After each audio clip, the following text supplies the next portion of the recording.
E não há internacionalização possível, a não ser no mercado mundial, que é um espaço de grandes empresas, um espaço de grandes bancos, um espaço no qual as populações do mundo só estão metidas pelo lado da difusão do consumo, pelo lado da difusão do desejo, pelo lado da difusão das aspirações, pelo lado da difusão da ideia. Mas é verdade que a força deste sistema aqui montado é que ele generalizou a ideia de liberdade, ele generalizou a ideia de mercado e ele universalizou a mercadoria.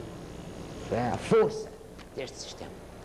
E isto realmente é uma novidade histórica que não terminou, e qualquer que avise que vai terminar deve, evidentemente, olhar duas vezes, porque não é provável.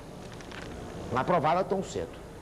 A questão de como se transforma num outro tipo de sociedade, isso é outros 500. Nem vamos discutir agora, porque não cabe. Mas seguramente é muito difícil. É muito difícil e é um esforço, em todos os casos, muito nacional. Raros são os esforços internacionalistas de apoio dos povos uns aos outros. Raro. E não é que não os tenha, porque tem.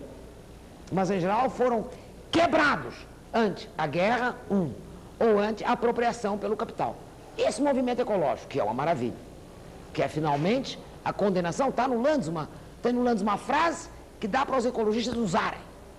Quando ele fala sobre a terra, que é da condição humana, que é um horror o que essa porcaria desse mercado vai fazer, você pode usar como consigna. E é hoje uma bela consigna. Pequeno detalhe, é uma confusão medonha, porque não sabemos se são os verdes alemães, se são as empresas canadenses, não sabemos nada, que é uma confusão. E há uma reação instintiva de desconfiança, né, de proteger a sua floresta, ou qualquer outra porra pelo estilo. Restos feudais é outra coisa que aparece sempre. Restos feudais ou restos do ancião regime, como obstáculos à expansão do capitalismo. Isso é sempre. De vez em quando lá vem os restos feudais, os restos do ancião regime, etc. Eu volto a insistir que este problema tem que ser examinado naquele contexto que eu propus: resistência, proteção, soldagem de interesses contraditórios, claro, o Estado que reaparece como árbitro contra a força cega do mercado autorregulado, ou a guerra. Ou a guerra. E não me venham de patologia, que eu tenho horror da palavra. Porque se não é... Então só temos duas sociedades não patológicas. A inglesa e a americana. Veja você, tudo mais é patológico pra caceta.